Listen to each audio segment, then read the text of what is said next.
जय हिंद दोस्तों, जय हिंद बच्चों। ज्योग्राफी की क्लास में स्वागत है। आपकी सेकंड बुक का फर्स्ट चैप्टर चल रहा है। पिछली वीडियो क्लास में हमने जनसंख्या वितरण और घनत्व के बारे में इंडिया के संदर्भ में जान लिया। आज की वीडियो क्लास के अंदर हम जनसंख्या वृद्धि के ऊपर चर्चा है वो करने जा रहे हैं। तो चलिए स्टार्ट करते हैं। सबसे पहले बात करूं, जनसंख्या वृद्धि किसे कहते हैं। परिभाषा आपको अच्छे से आती है भी। किसी निश्चित समय अंतराल के दौरान किसी क्षेत्र विशेष की जनसंख्या में होने वाला परिवर्तन ही जनसंख्या वृद्धि कहलाता है। ये जनसंख्या वृद्धि धनात्मक भी हो सकती है, ऋणात्मक भी हो सकती है। और आप अच्छी तरह से जानते हो भी जनसंख्या की वृद्धि या जनसंख्या के परिवर्तन के तीन घटक होते हैं। एक जन्म दर और मृत्यु दर की बात आती है, जिनको सामान्यतः हम प्राकृतिक घटक भी कह दिया जाता है। इनको नेचुरल प्राकृतिक जनसंख्या वृद्धि के घटक होते हैं जन्म दर और मृत्यु दर। तीसरा जो प्रवास होता है इसे कहा जाता है अभिप्रेरित, मोटिवेटेड, क्योंकि व्यक्ति काम की तलाश के अंदर बेहतर जीवन जीने के लिए एक स्थान से दूसरे स्थान पर चला जाता है, वो प्रवास माइग्रेशन कहलाता है। तो जनसंख्या परिवर्तन के तीन घटक हो गए, दो प्राकृतिक है और एक अभिप्रेरित है यानी मोटिवेटेड है।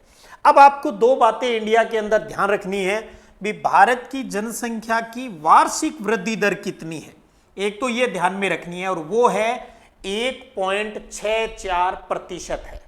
1.64% क्या है? भारत की एनुअल जो ग्रोथ रेट है पॉपुलेशन की, वो है।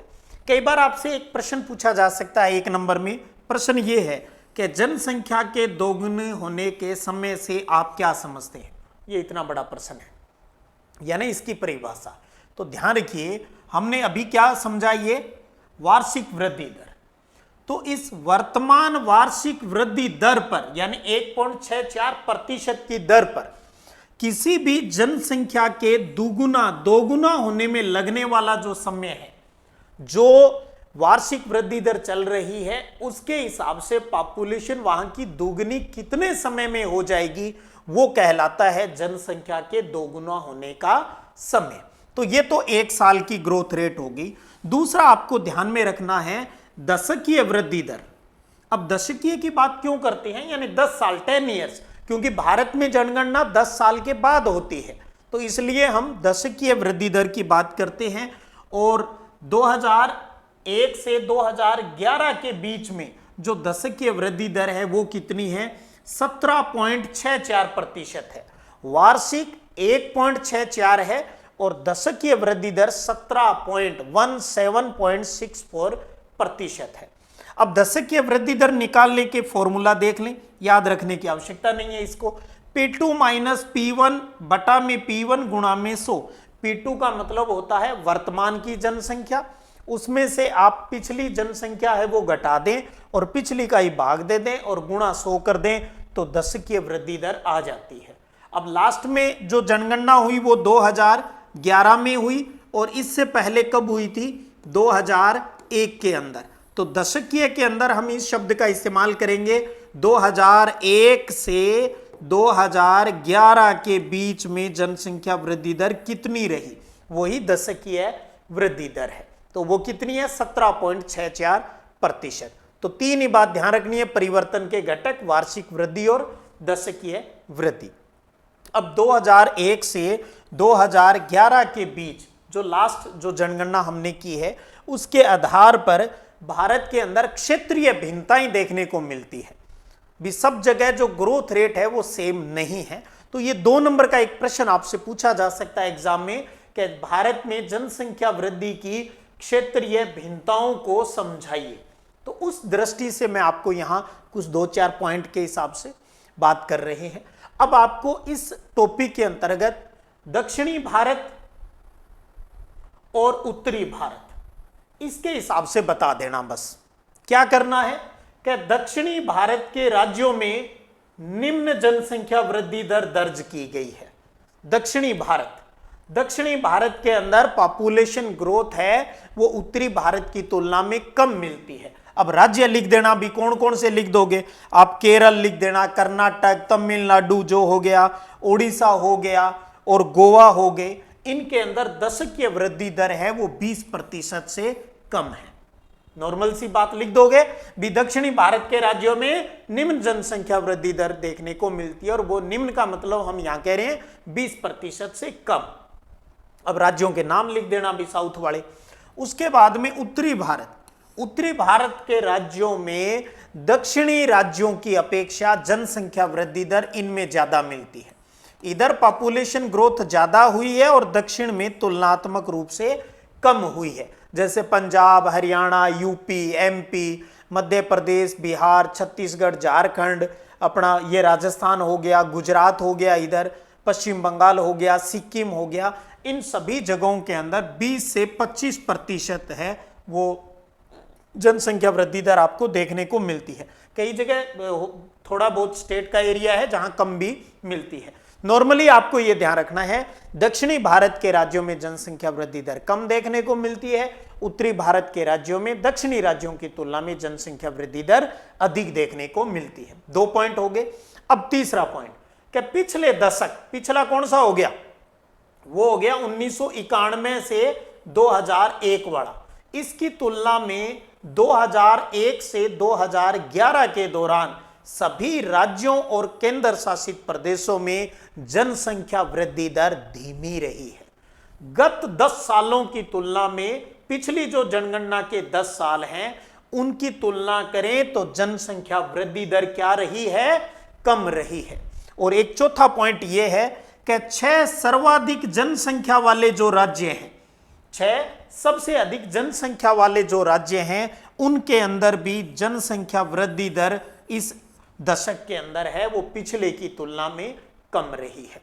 तो ये 4 पॉइंट आप अगर 2 नंबर का या 1.5 नंबर का प्रश्न आए तो सिंपल सी बात इस प्रकार से आप लिख सकते हो। आप चाहें तो स्क्रीनशॉट ले लें और इस प्रकार से मैप भी बनाना चाहें तो बना सकते हैं वहां पर। चलिए अब हम बात करेंगे पिछले 100 सालों की। भाई 100 सालों के आधार पर छोटे छोटे और 2 नंबर का एक क्वेश्चन है वो निकलता है। सबसे बड़ी बात यहां पर एक आपको टेबल दिखाई दे रही है, आपकी पाठ्य पुस्तक के अंदर भी है। आपको एक तो इसकी टेंशन मत लेना क्योंकि इसको याद नहीं रखना है, इसकी सहायता से हम टॉपिक को समझेंगे। तो आप देखेंगे गत 100 वर्षों में जनसंख्या वृद्धि को लेकर 4 प्रकार की अवस्थाएं देखने को मिलती है। यानी जननांकिकीय संक्रमण सिद्धांत की भारत के हिसाब से 4 अवस्थाएं होगी। भारत के संदर्भ में जननांकिकीय संक्रमण की अवस्थाओं को यानी जनसंख्या वृद्धि को हम यहां पर 4 भागों में बांट रहे हैं और उसके अंदर हम सहायता लेंगे इन आंकड़ों की। 1901 से लेकर 2011 तक की बात करेंगे। तो सबसे पहले बात करें प्रावस्था के यानी पहली फेज की बात करें। पहली फेज का टाइम पीरियड है 1901 से 1921 की अवधि। 1901 से लेकर 1921 की अवधि, ये टाइम पीरियड आपको यहां पर और बस यहां पर गौर करना है। आपको यहां साफ नहीं दिख रहा तो पाठ्य पुस्तक वाली है 1901 से 1921, ये 30 सालों की बात है। इस प्रावस्था को मंद वृद्धि का काल कहा जाता है, यानी पॉपुलेशन की ग्रोथ है वो बहुत ही कम देखने को मिलती है। किसमें? फेज फर्स्ट में। 100 सालों का कंपैरिजन कर रहे हैं। 1901 से 1921 को फेज फर्स्ट कहा जाता है और इसको मंद वृद्धि का काल कहा जाता है। अब इसके अंदर एक बहुत ही विशेष बात देखने को मिलेगी आपको 1921 के अंदर, और 1921 के अंदर पॉपुलेशन ग्रोथ है नेगेटिव, जनसंख्या घट गई। 1921 के अंदर माइनस के अंदर है 0.31। तो एक प्यारा प्रश्न भी बन जाता है इसी स्टेज के अंदर कि 1911 से 1921 के दौरान ऋणात्मक वृद्धि दर रहने का कारण क्या था? तो इसका सीधा सा कारण क्या है? वो है इसका मतलब जन्म दर उच्च रही और मृत्यु दर भी उच्च रही। तो हाई बर्थ रेट और हाई डेथ रेट की वजह से ही ऐसा हो पाया, क्योंकि इस टाइम में स्वास्थ्य और चिकित्सा की सुविधाएं हैं वो बहुत ही घटिया स्तर की थी। लोग अनपढ़ थे, निरक्षर थे, भोजन और अन्य आधारभूत आवश्यकताएं थी, उन सब की कमी थी। इन सब की वजह से ही 1911 से 1921 के दौरान जनसंख्या वृद्धि है वो नेगेटिव रही थी। तो पिछले 100 सालों में ऋणात्मक वृद्धि दर किस ईयर के अंदर देखने को मिली? 1921 के अंदर, यानी 1911 से 1921 का जो दशक है। इसलिए 1921 को भारतीय जनसंख्या वृद्धि के इतिहास में महान जननांकिकीय विभाजक वर्ष है वो भी कहा जाता है। तो पहला फेज हो गया 1901 से 1921, इसे मंद वृद्धि का काल कहा जाता है। चलिए अब बात करें दूसरे फेज की। अब दूसरे फेज में मैंने सिर्फ जनगणना ईयर और सिर्फ वृद्धि है वो लिया है। ये हमारी यहां तक हो ही गई फर्स्ट फेज, 1901 से 1921 ये फर्स्ट फेज थी। अब बात करें प्रावस्था ख यानी फेज सेकेंड, इसका टाइम पीरियड है वो है 1921 से 1951, 1921 से लेकर 1951 तक का ये जो टाइम पीरियड 1921 से 1951, इसे कहा जाता है स्थिर वृद्धि का काल। पहली फेज को क्या कहा? मंद वृद्धि, यानी बहुत ही स्लो मोशन काम चल रहा था। इसे कहेंगे स्थिर वृद्धि, यानी लगभग एक जैसी रही, यानी 11.60 यानी 12, 14, 13 इन सबको 1-2% वाले को यहां यह कहा गया भी लगभग सेम सी रही, तो इसे स्थिर वृद्धि का काल कहा गया। और इस टाइम पीरियड के दौरान स्वास्थ्य और स्वच्छता की जो सुविधा है उसमें सुधार हो गया, जिसकी वजह से मृत्यु दर में कमी आ गई थी। और दूसरी बात है परिवहन और संचार प्रणाली में सुधार हो गया था। इन दो कारणों की वजह से 1921 से 1951 के टाइम पीरियड को स्थिर वृद्धि का काल कहा जाता है। यानी सेकंड फेज को स्थिर वृद्धि का काल क्यों कहा जाता है, उनके कारण भी हम साथ में देखते जा रहे हैं। सीधी सी बात है, हॉस्पिटल और हेल्थ को लेकर वो बातें हैं वो लिखनी है। परिवहन संचार कम्युनिकेशन हो गया, जल्दी हॉस्पिटल पहुंचने लग गए लोग, कम्युनिकेशन होने लग गया तो सब सुधार होना स्टार्ट हो गया। अब चलिए बात करें तीसरी फेज, और वो है प्रावस्था ग। टाइम पीरियड देखें पहले, और वो है 1951 से 1981, 1951 से लेकर 1981। इसे जनसंख्या विस्फोट की अवधि कहा जाता है। बहुत प्यारा प्रश्न, किस फेज को जनसंख्या विस्फोट की अवस्था कहा जाता है? यानी जब पॉपुलेशन बहुत ज्यादा बढ़ने लग गई, और वो टाइम पीरियड है 1951 से 1981। एक तो 1921 वाला ईयर है जब नेगेटिव थी और उसके बाद में बढ़नी स्टार्ट हो गई। दूसरा ईयर आता है विभाजन का 1951 वाला।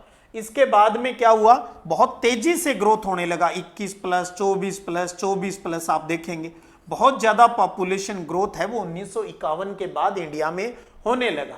इसे जनसंख्या विस्फोट की अवधि कहा जाता है इन 30-35 सालों को। और रीजन है उच्च जन्म दर और निम्न मृत्यु दर। यहां पर क्या था, यह स्थिर वृद्धि का काल था, और इससे पहले जो फर्स्ट था उसके अंदर हमने कहा भी जन्म दर और मृत्यु दर दोनों ही हाई रह गई। यहां बर्थ रेट तो ज्यादा है लेकिन जो डेथ रेट है वो कम है। क्यों? क्योंकि हॉस्पिटल की चिकित्सा स्वास्थ्य की जो सुविधा है वो बढ़ गई, तो इसलिए टाइम पर इलाज होने लग गया, प्रसव है वो हॉस्पिटल में होने लग गए, तो उसकी वजह से मृत्यु दर के अंदर कमी आ गई। तो उच्च जन्म दर की वजह से जनसंख्या विस्फोट यानी बहुत ज्यादा ग्रोथ 21 से 24-25 के बीच ये ग्रोथ यहां पर हो रही है। और एक रीजन तो ये हो गया, एक रीजन और भी है। इस टाइम 1951 से 1981 के बीच में आपको पता है चीन के अंदर तिब्बत वाली समस्या हो गई थी, तिब्बती है वो इंडिया के अंदर आ गए। 1965 की लड़ाई हो गई, भारत की 1971 की लड़ाई हो गई, जिसकी वजह से भारत में शरणार्थियों की समस्या भी आ गई। तो तिब्बत, बांग्लादेश, पाकिस्तान, नेपाल से शरणार्थियों की आने की वजह से भी भारत की पॉपुलेशन है वो बढ़ गई थी। अभी हमने 2011 के अंदर भारत की वार्षिक वृद्धि दर देखी थी, वो कितनी थी? 1.64%। लेकिन इस टाइम पीरियड के दौरान भारत की वार्षिक वृद्धि दर है वो 2.2% तक हो गई थी। तो इसकी वजह से पॉपुलेशन है वो बहुत ज्यादा हो गई, यानी जनसंख्या विस्फोट की अवधि होगी। तो एक चीज यहां हम क्या पढ़ रहे हैं, हम 100 सालों की जनसंख्या वृद्धि को डिवाइड कर रहे हैं 4 फेज के अंदर। एक फर्स्ट, आपको ध्यान क्या रखना है, फर्स्ट फेज टाइम पीरियड और उसमें ग्रोथ का क्या हिसाब रहा और उसका कारण क्या है। तो ऐसे करते करते हम 3 स्टेज तक पहुंच गए। और अब तक हमने ये देखा 1921 के अंदर नेगेटिव हो गई थी, और अब तक की ग्रोथ सबसे ज्यादा देखें तो वो मिलती है 1971 के अंदर 24.80%। पिछले 100 सालों के अंदर सबसे ज्यादा जनसंख्या वृद्धि देखने को मिली 1961 से 1971 का जो दशक था, यानी 1971 के अंदर 24.80 सबसे ज्यादा जनसंख्या वृद्धि दर देखी गई। 2011 की हमने बात कर ली, वो कितनी है 17.64%। चलिए अब लास्ट स्टेज के ऊपर बात कर लें, और वो कौन सी है, प्रावस्था है, फोर्थ फेज। टाइम पीरियड 1981 से अब 2011 तक का टाइम पीरियड हो गया। इसे घटती वृद्धि का काल कहा जाता है। पॉपुलेशन ग्रोथ तो ज्यादा है लेकिन अब पहले की तुलना में घट रही है, और टाइम पीरियड हो गया 1981 से लेकर 2011 की बात आ रही है। अब रीजन क्या है, रीजन वही विवाह की आयु में बढ़ोतरी होना। अब लोग पहले अपने पैरों पर खड़ा होने की कोशिश करते हैं, यानी कोई कामयाब हो जाए उसके बाद शादी, अब लेट शादी होने लग गई। और दूसरा है जो गर्ल एजुकेशन यानी महिला शिक्षा में सुधार। इन दो कारणों की वजह से अब जनसंख्या वृद्धि है वो पहले की तुलना में घटनी स्टार्ट हो गई। देखो 23 थी, फिर 21 हो गई और अब 17। तो पिछले 30 सालों में पॉपुलेशन है, ग्रोथ रेट है वो घटी है, और सबसे ज्यादा आपको मिली है 1971 में और सबसे कम 1921 के अंदर नेगेटिव में ये मिली है। तो आपने देखा होगा ये जो टेबल है 100 साल वाली, इसकी सहायता से हमने फेज को समझा है। तो आपको आंकड़े याद करने की यहाँ आवश्यकता नहीं है। हाँ, ये ध्यान जरूर रख लें भी 2011 वाले जो आंकड़े हैं उनको आप याद रख लें, वो 17.64% है। हो गई जी। अब एक बात और जान ले आप, पॉपुलेशन ग्रोथ है उसके अंदर एक चीज और शामिल कर लीजिए आप, क्योंकि देखिए आपको हॉस्पिटल स्वास्थ्य सुविधाएं हैं वो बढ़ती जा रही है। तो एक कारण और भी है जनसंख्या वृद्धि का, और वो है किशोरों की वृद्धि, युवाओं की जो ग्रोथ हो रही है। और 2011 के आंकड़ों से हिसाब से बात करें तो 10 से 19 आयु वर्ग का जो अंश है, जो हिस्सा है, वो किशोरों का 20.9% है। इसमें जो मेल हैं यानी किशोर है वो 52.7% है, किशोरियां जो है वो 47.3% है। ये आंकड़ा जरूर ध्यान रख लें। 10 से 19 आयु वर्ग के किशोरों के जो हिस्सा है वो पॉपुलेशन में 2011 में वो कितना है, वो है 20.9% है। अब एक प्रश्न बन जाता है कि जनसंख्या वृद्धि को नियंत्रित करने के उपाय बताइए। अब समझिए, सेम ऐसी ही बात सेकंड जो आपकी फर्स्ट बुक है उसके सेकंड चैप्टर के लास्ट में हमने की थी भी, जनसंख्या वृद्धि के नियंत्रण के उपाय बताइए। आपको वो याद है वो लिखें। आपको अगर ये आज वाले आसान लगते हैं तो आप उनको ये तैयार कर ले, कोई एक या दोनों को मिक्स करके जो आपको आसान लगे आप उनको तैयार कर लीजिएगा। तो जनसंख्या वृद्धि को कंट्रोल करने के उपाय हैं। एक तो ये है भी विवाह की आयु में वृद्धि कर देनी चाहिए। हमसे कोई राय पूछे तो विवाह की आयु में वृद्धि कर दो भी। लेट शादी होगी तो सीधी सी बात है बच्चे भी कम ही होंगे, और बहुत यानी अगर वही बात करें बाल विवाह होगा तो नेचुरल सी बात है बच्चे ज्यादा ही मिलेंगे आपको। महिला साक्षरता को बढ़ाना होगा, लड़कियों को बढ़ाना होगा, साक्षरता की रेट को बढ़ाना होगा तभी बेनिफिट मिलेगा। तीसरा, स्कूलों से ड्रॉप आउट को खत्म करना होगा भी। बच्चे स्कूल बीच में नहीं छोड़े, अपनी पढ़ाई पूरी करें, क्योंकि पढ़ाई पूरी करेंगे तो हर चीज को वो अच्छे से समझ पाएंगे, इसलिए ड्रॉप आउट को खत्म करना होगा। स्वास्थ्य और जो स्वच्छता की जो सुविधाएं हैं उनको हमको बढ़ानी होगी। और चौथा पांचवा है कि गर्भ निरोधक उपायों को अपनाने के लिए लोगों को जागरूक करना होगा भी। गर्भ निरोधक उपायों का इस्तेमाल करना चाहिए। ये कोई तभी कर पाएगा जब उनके अंदर लिटरेसी रेट होगी, समझ होगी, वरना वो इन चीजों को नहीं समझ पाएंगे। तो इस प्रकार से जनसंख्या वृद्धि को नियंत्रित करने वाले उपाय हैं, वो भी आप कर लीजिए। क्वेश्चन कई बार ऐसे आ जाता है कि भारत में जनसंख्या वृद्धि को नियंत्रित करने के उपाय बताओ। भैया भारत का पूछो चाहे किसी भी देश का पूछो, उत्तर यही रहने हैं। चलिए अब बात कर लेते हैं। हमने अभी बात की ना जनसंख्या वृद्धि के अंदर किशोरों का बढ़ना भी, यानी इसका मतलब हॉस्पिटल की स्वच्छता की सुविधाएं बढ़ रही है। तो भारत सरकार ने, इंडिया गवर्नमेंट ने किशोरों को शिक्षा प्रदान करने के लिए कई पॉलिसियां बनाई है, जिसमें दो आप ध्यान रखिए, राष्ट्रीय युवा नीति 2014 बनाई है जो कि फरवरी 2014 में शुरू हो गई, एक ध्यान रखिएगा, इस युवा नीति के अंदर युवा का जो आयु वर्ग है वो 15 से 29 वर्ष माना है। राष्ट्रीय युवा नीति 2014 के अंदर युवा का आयु वर्ग क्या रखा गया है, वो रखा गया है 15 से 29 वर्ष। और इस पॉलिसी का प्रमुख उद्देश्य क्या है? इसका उद्देश्य है देश के युवाओं को अपनी पूरी क्षमता का उपयोग करने के लिए सक्षम बनाना, इस प्रकार से उनको लिटरेट किया जाए, इस प्रकार की जो एजुकेशन उनको दी जाए भी वो अपनी कैपेबिलिटी का अधिकतम उपयोग कर सके, ताकि खुद के साथ साथ देश का विकास करने में वो सक्षम हो सके। तो राष्ट्रीय युवा नीति ध्यान में रखनी है। और दूसरा है कौशल विकास तथा उद्यमिता नीति, ये इंडिया गवर्नमेंट ने जारी की है 2015 में। राष्ट्रीय युवा नीति 2014 में और कौशल विकास और उद्यमिता नीति 2015 में। इस नीति का प्रमुख उद्देश्य है कि देश भर में हो रही कौशल यानी स्किल डेवलपमेंट से संबंधित गतिविधियों के लिए एक मानक रूपरेखा प्रदान करना है। यानी स्किल डेवलपमेंट के लिए एक प्रकार का जो ड्राफ्ट है वो तैयार करके उनको देना, ताकि वो कहीं भी जाकर अच्छे से अपने स्किल का इस्तेमाल कर सकें, उसका डेवलपमेंट है वो हो सके। तो राष्ट्रीय युवा नीति 2014 और कौशल विकास और उद्यमिता नीति 2015, इनको भी आप थोड़ा सा देख लीजिएगा, जो कि किशोरों को एजुकेशन प्रदान करने के उद्देश्य से ये स्टार्ट किया गया है। चलिए अब बारी है चलते चलते आपसे एक प्रश्न पूछने की, और प्रश्न पूछूंगा जनसंख्या वृद्धि के जो 100 साल हमने पढ़े वहीं से।